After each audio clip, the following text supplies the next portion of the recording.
Você conhece o SIS? O SIS é o Sistema Simplast de Indicadores Setoriais. Através desse sistema, os associados do Simplast obtêm diversas informações importantes sobre o setor plástico. Com esse sistema, os empresários podem medir e controlar uma série de indicadores gerenciais e comparar estes dados com as médias do setor plástico no Rio Grande do Sul. Com essas informações, você pode tomar as melhores decisões estratégicas para melhorar ainda mais os resultados dos seus negócios. O SIS é um sistema online que você pode acessar de um computador, celular ou tablet com um login e senha em um ambiente totalmente seguro. Mensalmente, sua empresa deverá lançar no SIS os seus indicadores. Os dados são mantidos em total sigilo e as empresas só têm acesso às médias setoriais correspondentes aos índices lançados no sistema. Ou seja, quanto mais informação você lançar, mais informação você terá. Aderir ao SIS traz diversas vantagens para o seu negócio. Você estimula sua empresa a medir seus resultados com frequência. Você tem a oportunidade de fazer uma análise da sua empresa em comparação com o desempenho médio do setor. Você pode tomar as melhores decisões estratégicas para o futuro do seu negócio. Você pode fazer uma comparação global ou por segmento com resultados gráficos. Você tem desconto especial para participar de eventos do setor no Brasil e em vários lugares do mundo. Além disso, o SIS também é aderente aos critérios do PGQP, Programa Gaúcho de Qualidade e Produtividade, o que comprova que seus indicadores são relevantes e bem organizados. Nesse momento, você deve estar se perguntando: quanto custa aderir a esse sistema? Aderir ao SIS é grátis e fazer o seu cadastro é muito simples. Basta ser uma indústria plástica associada ao Simplast e estar em dia com as suas contribuições. Aí é só enviar um e-mail para cesig@simplast.org.br solicitando sua adesão. Tá esperando o que para participar? SIS, o seu negócio sob controle e com o máximo de resultados. Simplast, Sindicato das Indústrias de Material Plástico no estado do Rio Grande do Sul. O nosso sistema, então, de indicadores, o propósito, quando nós conversamos, eu, o Roberto e mais uma equipe aí bastante grande, passamos praticamente um mês trabalhando em cima dos slides que nós vamos estar trazendo para essa apresentação de vocês, para que eles ficassem o máximo possível próximo à área de atuação de vocês. E aí eu quero fazer alguns comentários, até para que as pessoas entendam a minha afinidade com o setor plástico. Eu tenho uma relação bastante próxima ao setor plástico. Eu já trabalho em consultoria aproximadamente há 22 anos, dos quais, tranquilamente, eu devo ter atendido umas 8 empresas plásticas no estado, e eu tive a oportunidade de, há uns 8 anos atrás, ter a minha própria empresa plástica. Então, paralelo à empresa de consultoria, junto com os meus irmãos, nós fizemos uma empresa e trabalhamos com essa empresa atuando durante 5 anos de atividade. E aí eu passei a viver parte do que vocês muitas vezes vivem no dia a dia de vocês. Embora eu tocasse esse processo em paralelo, era uma empresa tocada pela minha família. E essa empresa, hoje ela não existe mais, né? Ela perdeu a continuidade no sentido que ela tinha inicial. Nós optamos por deixar de trabalhar com ela e encaminhar os 3 irmãos de uma forma distinta, mas eu vivi na prática muito do que vocês vivem atualmente, ou já viveram. E um outro cuidado que eu tive com os slides, que eu comentava durante a apresentação, ou durante a preparação da apresentação, que todos eles estarão disponíveis para vocês podem baixar ele no Simplast, poderão ter acesso aos slides. Todos os slides, eles são oriundos de empresas, aliás, todos os slides com indicadores são oriundos de empresas plásticas. É óbvio que eu andei alterando números e andei alterando prazos, os dados não são iguais e os prazos também não, mas todos eles são oriundos do mesmo segmento de vocês. Então, se vocês pegarem qualquer um deles, algumas explicações que eu vou estar trabalhando para eles, inclusive, provavelmente alguns de vocês vão ter um pouco de empatia com a explicação, porque eles são de empresas plásticas. Quando eu estava nomeando esta palestra, ou discutindo o nome dela, para mim isso aqui cabe muito com o que a gente vai estar discutindo. Controle mais gerenciamento igual a resultados. Então, para mim é um pressuposto para que a gente possa estar trabalhando controle e gerenciamento tem que nos trazer resultado. É óbvio que nossa posição muitas vezes como gestor de uma organização, nós estamos focados em resultado, mas o resultado vem através do controle. Mas o tempo me absorve, eu não consigo fazer controle. Então reflitam a forma com que a gente vai fazer controle. Porque existem atividades de controle um pouquinho pior do que a nossa. Tem mais números aparecendo muitas vezes e nós temos que estabelecer, e aí é um conceito que vem lá oriundo do BSC, né, de modelo de planejamento estratégico, qual é o nosso universo de controle? Quais são os meus principais indicadores? Lá atrás, nos primórdios, quando eu trabalhava focado na área de gestão, buscando discutir isso com diretores de empresas que eu atendia, a gente começa a discutir, olha, 12, 15, até 20 é um bom número de indicadores para te ter como teto de indicadores. Agora, qual é o número adequado para a organização? Aí é necessário tu dividir nos estratégicos, os táticos, os operacionais. Mas tem um universo de indicadores que eu posso estar olhando e eles efetivamente representem a minha atividade. Eu preciso daquela representação imediata para a tomada de uma decisão. Aqui a gente começa a refletir sobre indicadores. Para eu chegar no pressuposto inicial do meu bate-papo com vocês, todos nós queremos resultados, né? Eu preciso necessariamente passar pelo controle. E o controle necessariamente passará por indicadores. Principalmente quando a gente trabalha com uma organização que significa ter mais de 2. A partir do momento que eu já tenho 2 pessoas discutindo, o controle sai da minha mão e o desentendimento começa a acontecer. Basta nós olharmos, é um exemplo que eu vou trazer para vocês, que é o nosso exemplo de casa, né? As nossas economias domésticas. Pô, o controle lá na economia doméstica tem que ser discutido entre eu e a minha esposa. O que aplica, o que não aplica, onde é que desenvolve, o que não desenvolve, faz parte do controle.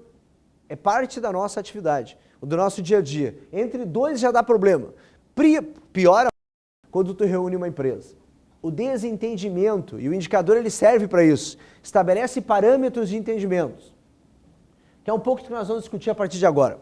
Eu gosto muito desse slide eu praticamente abro todas as minhas palestras falando sobre ele. Ele é do Instituto Marco Aurélio Viana e fala da evolução das organizações.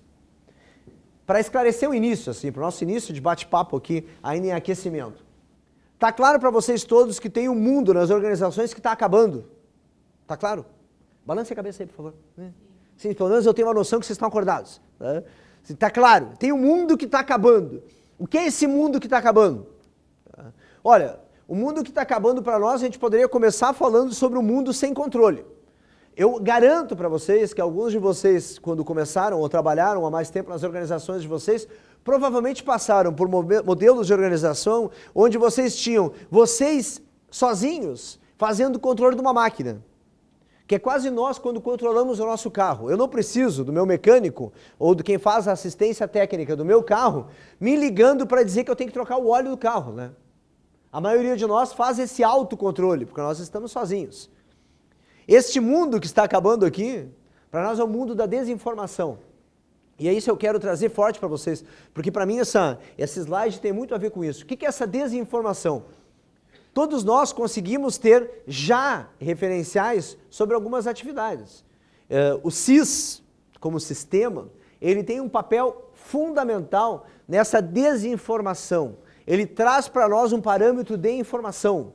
Com quem eu estou me comparando? Afinal de contas, eu sou muito bom?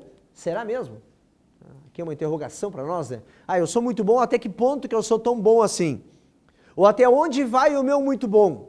A minha capacidade produtiva, a minha produtividade, o meu retrabalho, o meu dimensionamento, a minha velocidade de entregar um produto, o quanto eu desperdiço ou não desperdiço, qual é a minha capacidade ou o meu tempo médio ou a quantidade que eu moo o material ou que eu transformo o material, qual é meu indicador de controle? Através do CIS eu consigo fazer um link sobre eu comigo mesmo e eu com o resto da nossa sociedade aqui, deste meio, que é o meio plástico, né? O nosso grupo, onde nós temos isso em comum. E aí a pergunta que eu preciso fazer para vocês sobre o nosso mundo que está acabando aqui. Tá? Quem daqui não participa, ou melhor, quem daqui participa do CIS? Levanta o braço para mim. Notem que nós estamos falando de 40% da sala que participam desse sistema. Em 40% da nossa sala, nós já conseguimos ter alguma referência comparativa. E eu entendo, eu participei em algum outro momento da minha vida profissional também, dentro do Programa Gaúcho de Qualidade e Produtividade, lá do PGQP no Vale dos Sinos, eu participei de um grande movimento na área hospitalar para reunir dados, que é um outro dilema, né? Aliás, pior do que a gente ainda, porque lá tem área pública, tem o misto de público-privado, e aí tem o dimensionamento é um pouco mais complicado do que a gente. Na área pública, a referência dos dados não são tão perceptíveis quanto para nós no meio privado. Nós estamos altamente focados em resultado. A área pública, ela abdica muitas vezes de resultado, com algumas justificativas aí para acordarem. Mas sem entrar no mérito disso, lá nós organizamos ou passamos por um processo de organização dos indicadores dos hospitais do estado do Rio Grande do Sul. E esse negócio, eu comentava com o Roberto antes, esse negócio levou 5 anos para passar a dar resultado. 5 anos. Atualmente, os gestores dos grandes hospitais do nosso estado, eles não conseguem mais viver longe de um projeto chamado CIPAGE. O que é o CIPAGE? É o sistema de dados que nem o nosso SIG. É o sistema de dados de informações gerenciais que eles têm para o meio hospitalar. Só que levou 5 anos. Será que nós vamos precisar 5 anos para acordar para isso? É muito tempo para nós da economia privada. Nós precisamos de coisas imediatas. Eu preciso saber do meu referencial comparativo. Aliás, deixa eu dar mais um dado para vocês, coisas que eu gosto. Eu curto muito indicadores e como eu curto, eu acabo falando com mais facilidade sobre esse assunto. Eu tenho uma das minhas atividades, que eu gosto de atividades físicas, é correr. Então eu corro periodicamente, estava em stand-by com essa minha atividade física e eu retomei ela faz alguns meses. Embora eu corra e tenha como atividade física correr, eu uso um software para monitorar o trajeto que eu corro e a minha velocidade e tempo médio de percurso naquele trajeto. Então, coisa bastante comum hoje. Através de um aparelho de smartphone, tem aí N softwares livres que fazem isso, inclusive gestão, né? Através do smartphone vocês conseguem, tem lá um sistema de controle. Mas olha o que eu acho legal no meu sistema de controle. Ele é um sistema de grupo, então eu tenho um grupo de pessoas que são amigos, que participam do mesmo sistema, ao qual eu meço e fico monitorando o meu controle. Então minha meta quinzenal é 10 km correndo. Essa é uma meta quinzenal. 10 km de atividade. Tá lá estabelecido, meta quinzenal, corridas periódicas. E agora no meu grupo, do grupo das pessoas com qual eu me relaciono, que estão lá ligadas ao mesmo grupo através desse sisteminha ao qual a gente vai se encontrando. Como é que tá as médias de corridas dele? Quem são os top daquela atividade? Há um ano atrás, que eu tinha parado, estava realmente parado com a minha atividade física, há um ano atrás eu não tinha visto ou percebido o quanto isso era legal. Hoje eu pego e vou fazer uma referência comigo mesmo. Comigo mesmo tá legal. Eu fico me controlando. Mas fica muito mais divertido quando eu começo a me controlar com alguns amigos. O fato é, indicador, ele é um sistema, quando comparado, muito melhor do que simplesmente eu comigo mesmo. Domingo nós tivemos Fórmula 1, né? E Fórmula 1 para mim embora para nós brasileiros tenha perdido um certo encanto, Fórmula 1 é um grande exemplo de medição de resultado. Os caras ficam lá controlando detalhes de um pit stop. Eles controlam um tempo de corrida. O primeiro que vai chegar, a arrancada é baseada em tempo médio em campo lá, ou na pista. Essas coisas de Fórmula 1, trazendo para a nossa realidade empresarial, é muito parecido. Qual é o meu tempo médio de injeção de determinado produto? Como é que está lá no catálogo do produto o tempo estimado de sopro para uma quantidade produtiva? Qual é o tempo de máquina parada que eu tenho? Tempo de ociosidade de produção? São indicadores da minha realidade que lá na Fórmula 1 existem. Lá na corrida do Albano existem. Agora, quando eu trago eles para mim e comparo, e na Fórmula 1 é legal de a gente olhar, porque na Fórmula 1 vocês ficam comparando ao vivo e a cores, né? As pessoas mostram a comparação lá, o pit stop. Lá pelas tantas, a televisão mostra o tempo dos pit stops das pessoas e quem foi o mais rápido. Isso é um indicador de referência. Ou vocês acham que a Ferrari e a McLaren, durante a semana, não ficam discutindo? Olha, mas o pit stop da McLaren no mês passado foi mais rápido do que o meu, preciso otimizar. O que eu vou fazer diferente? Eles têm um projeto diferente sobre troca de rodas. E aí entram o referencial comparativo e a inteligência do indicador. Se eu consigo me comparar a alguém, a minha decisão fica mais acurada. E aí vai um termo que nós do meio privado precisamos ter esse termo sempre em mente. Ontem eu estava numa indústria discutindo a acuracidade de estoque, né? Acurado é o quanto mais perto do real eu tenho. Os meus indicadores eles necessariamente precisam ser acurados. Depois eu vou dar um exemplo de acuracidade pessoal para vocês. Eles necessariamente têm que ser acurados. Então eu estava discutindo aqui, o que é o mundo que está acabando? Não tem a desinformação. Nós só somos desinformados se nós quisermos. Esta desinformação, ela cabe a nós. Ah, mas eu quero buscar informação? Legal. Então eu estou do outro lado desse gráfico aqui, que é o mundo que está começando. O que está começando? Eu preciso estar atento porque mudanças são contínuas. Acabou a época que eu conseguia medir uma produção a olho. Não dá para estar fazendo medição a olho da produção. Eu não consigo mais perceber a minha capacidade produtiva mesmo de uma máquina a olho. As injetoras que eu conheço, as modernas são mais legais ainda, mas as mais antigas, não vou nem me apegar às modernas, todas elas lá têm contagem de ciclo, né? E aí tu tem alguns acuradores que conseguem contar tempo de ciclo. Esses acuradores ou contadores que tu tem no teu equipamento, que já vem on board no equipamento, né? Tá lá no equipamento. Tá, mas qual foi a última vez que eu parei para colocar o operador, para medir o ciclo, para que o meu gerente de produção estivesse olhando o ciclo, para que ele pudesse estar interpretando o tempo médio de produção daquela atividade, daquele produto. Ah, daí eu tenho uma ficha de produto. Na ficha do produto, qual é o tempo médio de produção estimado que eu tenho para fazer o meu PCP baseado naquilo? Quando eu tenho o tempo médio estabelecido, eu posso trabalhar o outro upgrade aqui, que é a questão de eu trabalhar o meu sistema de gestão do resultado. E aí eu posso cobrar resultado. Ok, a matriz, ela está nesse estilo, foi feito nessa matrizaria, mas qual é a velocidade, tempo de corte, tempo de fechamento? Como é que está a tua matriz? Ela não está impactando no resultado da tua injetora, da tua sopradora? Tá? Ela não está impactando ali? Se está impactando, como é que eu consigo otimizar esse resultado?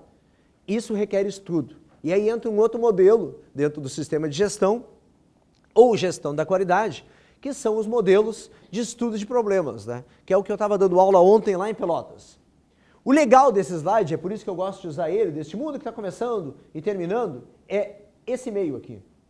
O grande problema para nós é que as mudanças, elas estão muito mais rápidas do que eram há 10 anos atrás. Fazer gestão de uma empresa há 10 anos atrás, tínhamos um estilo. Fazer gestão de uma empresa há 5 anos atrás, já temos outro estilo. E fazer gestão de uma empresa em 2015, nós vamos ter que ter outro estilo. E aí eu vou trazer vocês para o meu próximo slide aqui.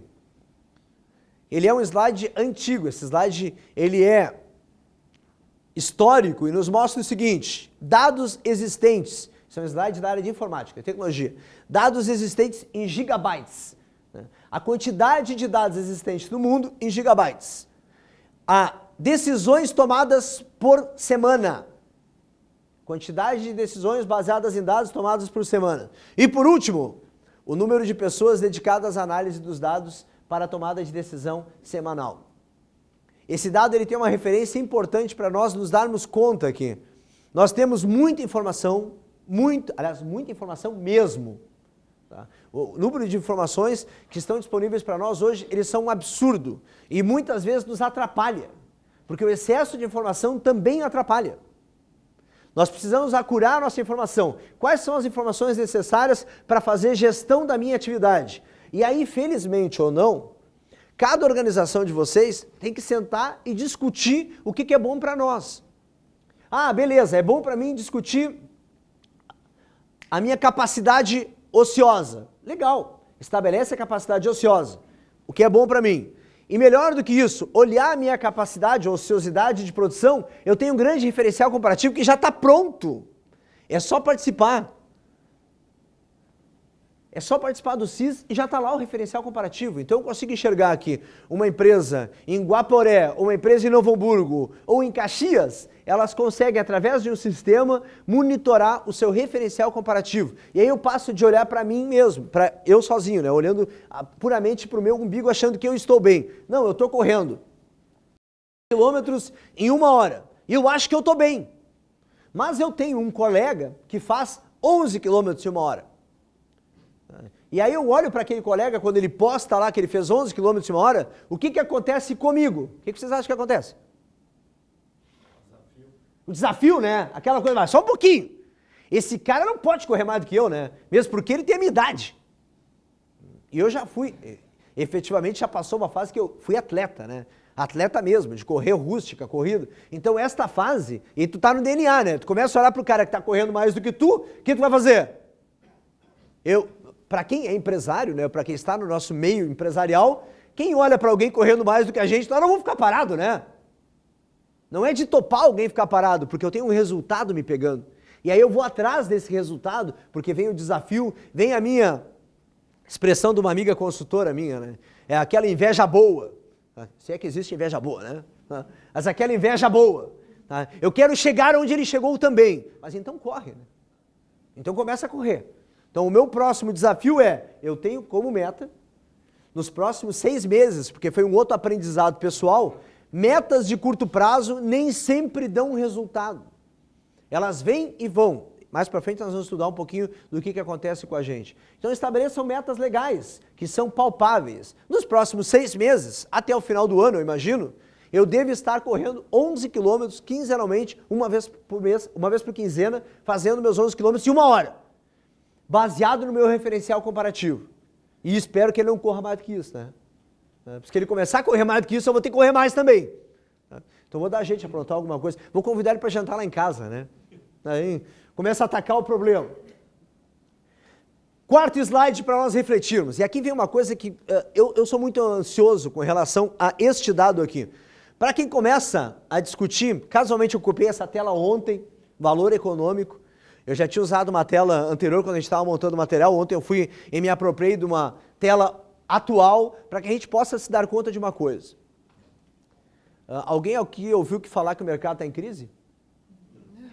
Alguém ouviu? Vazou, né? Acho que ninguém tinha percebido essa informação, acho que vazou aí na mídia.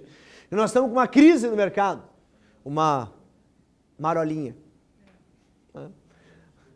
Uma marolinha que ontem nós discutimos ontem o desemprego na área da serra, que a marolinha está pegando a nossa serra de vez, né? Então nós estamos com alguns problemas aí gerando de redução de postos de trabalho. Dados da semana passada, o Rio Grande do Sul foi o segundo estado da nação que reduziu o maior número de postos de trabalho no último mês. O segundo estado da nação que reduziu o maior número de postos de trabalho no último mês. Marolinha, né? Então só que tem um pepino aí na frente para nós, né? Um problema para nós nos darmos conta.